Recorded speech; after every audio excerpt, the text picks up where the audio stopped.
We are in a time right now in America where we are going down a wrong trail, and we're almost at the end markers of it.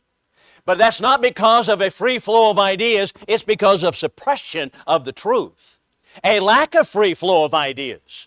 And that's exactly how Paul describes society in his day. The Gentile world has suppressed the truth. Atheism does not come about because people have a free exchange of ideas. It's not because on the campuses people are going to the debates and hearing whether God exists or not. It's because they have a one-size-fits-all teaching method, and atheism is what they're teaching.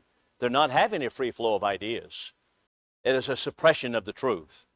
So he goes on to tell us, considering next verse, verse 19, because that which is known of God is manifest in them. God manifested it unto them. Then he tells, manifest, what does that mean? It means make clear. God has made it clear. Then he tells us in the next line what he's talking about. For the invisible things of him, that is of God, since the creation of the world are clearly seen, being perceived through the things that are made, even as everlasting power and divinity, that they may be without excuse, because that knowing God, all right, let's stop there. We have the word manifest or made clear twice given to us. God has made things clear to mankind, and that is his everlasting power and divinity.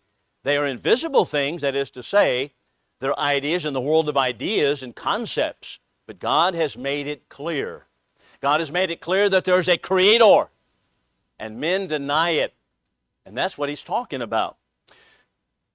William Blackstone was a great English jurist to whom our founding fathers referred on many occasions. As a matter of fact, they quoted about 4 different authors at their time and just the centuries prior to them, probably more prolifically than any other author except the Bible. I think all of the quotations, if we were to take all the founding fathers' quotations and put them together, as was done at the University of Houston, 1/3 are referencing the Bible. But the rest of them, the majority of them come from 4 different main thinkers. One of them would be Cicero. We'll talk about him in a moment. Another one would be Baron von Montesquieu. Another one would be John Locke. But another one is William Blackstone. Who is William Blackstone? He was an English jurist in the generation just prior to the founding fathers. And Blackstone said this.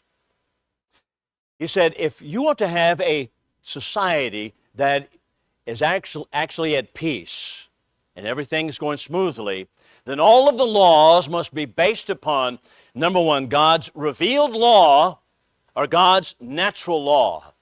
God has 2 laws, he said. Natural law, that is what we recognize instinctively by nature, and then God's revealed law. What's he talking about? He's talking about the Bible. And if you want to have a society that is at chaos, then you draft laws that are against God's law and against nature. And we are seeing chaos in society right now, aren't we?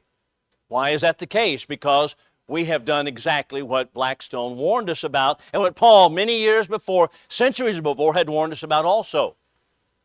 And that is, we must remain with God's law, the natural law. And if we're not going to understand that, and find that, and stay within that, and God's revealed law, then society is absolutely going to be chaotic.